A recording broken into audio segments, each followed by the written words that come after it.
नमस्कार, मैं अभिषेक। आप देख रहे हैं तरुण प्रभा न्यूज नेटवर्क। चलिए नजर डालते हैं कुछ बड़ी खबरों पर।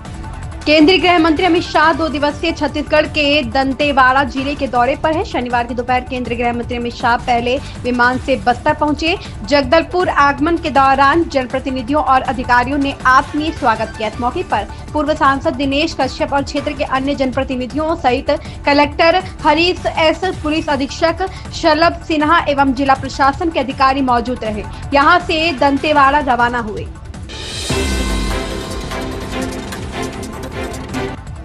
श्रीलंका ने प्रधानमंत्री नरेंद्र मोदी को श्रीलंका मित्र विभूषण सम्मान से सम्मानित किया है। यह सम्मान उन देशों के राष्ट्रीय अध्यक्षों को दिया जाता है जिनके श्रीलंका के साथ दोस्ताना संबंध है। पीएम मोदी ने भी सम्मान मिलने पर खुशी जताई और कहा कि यह सभी देशवासियों का सम्मान है।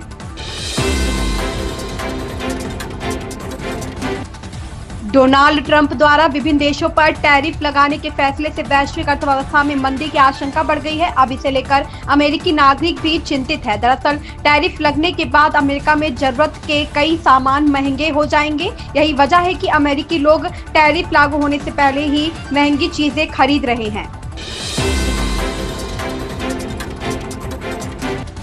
उत्तर प्रदेश के मुख्यमंत्री योगी आदित्यनाथ ने कहा, परसों ही देश की संसद ने वक्फ बोर्ड संशोधन अधिनियम पारित किया है। अब वक्फ बोर्ड के नाम पर जमीनों पर कोई डकैती नहीं डाल सकता, लूट नहीं हो सकती। किसी बोर्ड के नाम पर होने वाली लूट खसोट पर हमेशा के लिए लगाम लगाने का काम किया है। वक्फ बोर्ड संशोधन अधिनियम पारित होने के कारण इस मनमानेपन पर लगाम लगेगी। मैं इसके लिए प्रधानमंत्री मोदी, केंद्रीय गृह मंत्री अमित शाह का धन्यवाद करता हूँ।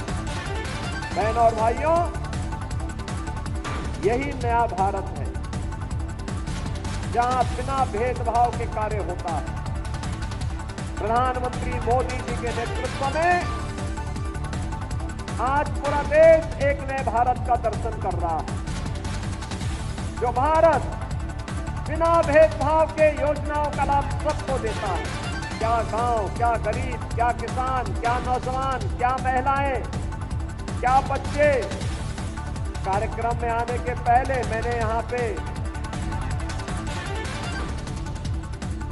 24 दिन के बच्चों से मुलाकात करने का मुझे अवसर प्राप्त हुआ। 6 महीने के बच्चों का अन्नप्राशन करने का अवसर प्राप्त हुआ। बेसिक शिक्षा परिषद में पहली बार प्रवेश ले हुए बच्चों को स्कूली बैग देने का भी मुझे अवसर प्राप्त हुआ। महाराष्ट्र के पूर्व गृह मंत्री अनिल देशमुख की किताब the diary of A home minister को लेकर सुप्रिया सुले ने एक बड़ा दावा किया है। उन्होंने अपने सोशल मीडिया पोस्ट पर कहा कि महाराष्ट्र की फडणवीस सरकार देशमुख की किताब पर प्रतिबंध लगाने पर विचार कर रही है।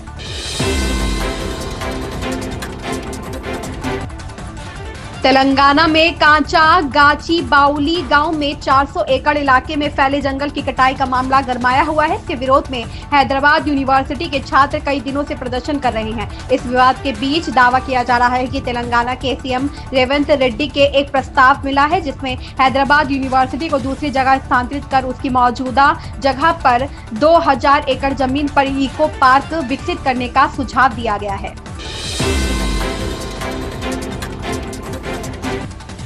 प्रधानमंत्री नरेंद्र मोदी द्वारा हिसार एयरपोर्ट का उद्घाटन किए जाने पर हरियाणा के मुख्यमंत्री नायब सिंह सैनी ने कहा, प्रधानमंत्री नरेंद्र मोदी ने भारत को विकसित राष्ट्र बनाने की जिम्मेदारी ली है। हरियाणा खासकर हिसार के लिए गर्व की बात है कि हरियाणा को अपना पहला एयरपोर्ट मिलने जा रहा है। वक्फ संशोधन विधेयक पर उन्होंने कहा, कांग्रेस ने तुष्टीकरण की राजनीति की ओर 2013 में वक्फ अधिनियम लाया। इससे वक्फ बोर्ड, समुदाय और देश को भी नुकसान हुआ। कांग्रेस ने जो भी गलत किया उसे प्रधानमंत्री नरेंद्र मोदी की सरकार सही कर रही है।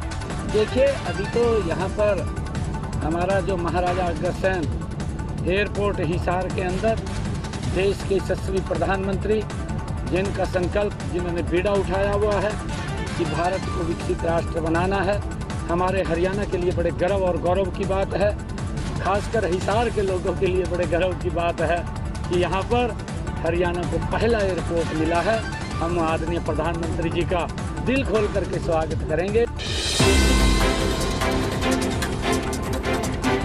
कर्नाटक के भाजपा कार्यकर्ता विनय सौम्या ने शुक्रवार को कथित तौर पर एक कार्यालय में फांसी लगाकर आत्महत्या कर ली थी। कार्यकर्ता ने अपने सुसाइड नोट में कांग्रेस नेताओं पर उत्पीड़न का आरोप लगाया था। भाजपा ने मामले में दर्ज एफआईआर में कोडागू के 2 कांग्रेस विधायकों के नाम शामिल करने की मांग की है।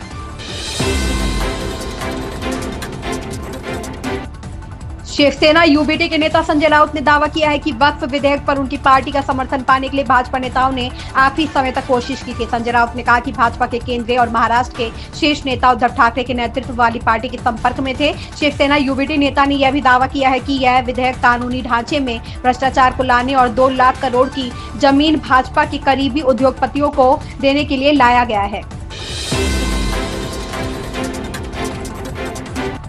न्यायाधीश से भाजपा की टिकट पर सांसद बने अभिजीत गंगोपाध्याय ने ममता बनर्जी की सरकार को सुझाव दिया है कि एडवोकेट जनरल और वकीलों को शामिल कर सीएम एक समिति बनाए जो ये पहचान कर सके कि योग्य उम्मीदवार कौन से हैं, ताकि उनकी सेवाएं जारी रखी जा सके। उल्लेखनीय है कि सुप्रीम कोर्ट ने हाल ही में अपने एक फैसले से राज्य के 25,000 से ज्यादा शिक्षकों की भर्ती को निरस्त कर दिया था। इसे लेकर बंगाल की राजनीति गरमाई हुई है।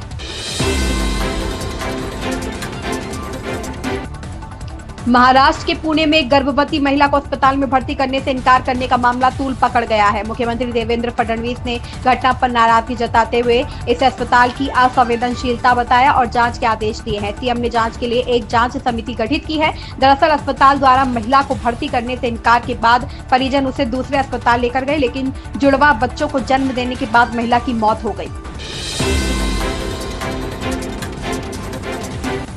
बलरामपुर दौरे के दूसरे दिन शनिवार को मुख्यमंत्री योगी आदित्यनाथ ने वासंतिक नवरात्र की अष्टमी के अवसर पर माता पाटेश्वरी शक्ति पीठ में दर्शन पूजन किया। इस दौरान उन्होंने मंदिर परिसर में विभिन्न गतिविधियों में हिस्सा लिया। माता पाटेश्वरी शक्ति पीठ में विधि विधान के साथ मां दुर्गा के दर्शन और पूजा अर्चना की। राजधानी लखनऊ स्थित चारबाग स्टेशन उत्तर रेलवे लखनऊ मंडल का प्रमुख स्टेशन है। वहीं लखनऊ जंक्शन पूर्वोत्तर रेलवे लखनऊ मंडल का स्टेशन है। दोनों स्टेशन आसपास हैं, लेकिन इसका संचालन अलग अलग जोन करते हैं। ऐसे में ट्रेनों के संचालन से पार्किंग आदि को लेकर कई विवाद खड़े होते रहे हैं। लिहाजा इस समस्या को निस्तारित करने के लिए उत्तर रेलवे लखनऊ मंडल के DRM सचिंद्र मोहन शर्मा ने पहल की है। राजधानी लखनऊ में लंबे इंतजार के बाद एलडीए की अनंत नगर आवास योजना शुक्रवार को लॉन्च हो गई। मुख्यमंत्री योगी आदित्यनाथ ने सरकारी आवास से 785 एकड़ की योजना की वर्चुअल लॉन्चिंग की। केंद्र सरकार की जननी सुरक्षा योजना के भुगतान में घालमेल का मामला सामने आया है। मामले के आरोपी भदोई की तत्कालीन सीएमओ डॉक्टर GBS लक्ष्मी की 3 वेतन वृद्धि स्थायी रूप से रोक दी गई है। डॉक्टर लक्ष्मी इस समय जौनपुर की सीएमओ है। इसी तरह अलग अलग मामले में कई अन्य चिकित्सा अधिकारियों के खिलाफ भी कार्रवाई की गई है। ये कार्रवाई उप मुख्यमंत्री ब्रजेश पाठक के निर्देश पर की गई है। फिलहाल इन खबरों में बस इतना ही। लेटेस्ट अपडेट के लिए आप बने रहें तरुण प्रभा न्यूज नेटवर्क के साथ। चैनल को लाइक, शेयर, सब्सक्राइब करना बिल्कुल ना भूलें। धन्यवाद।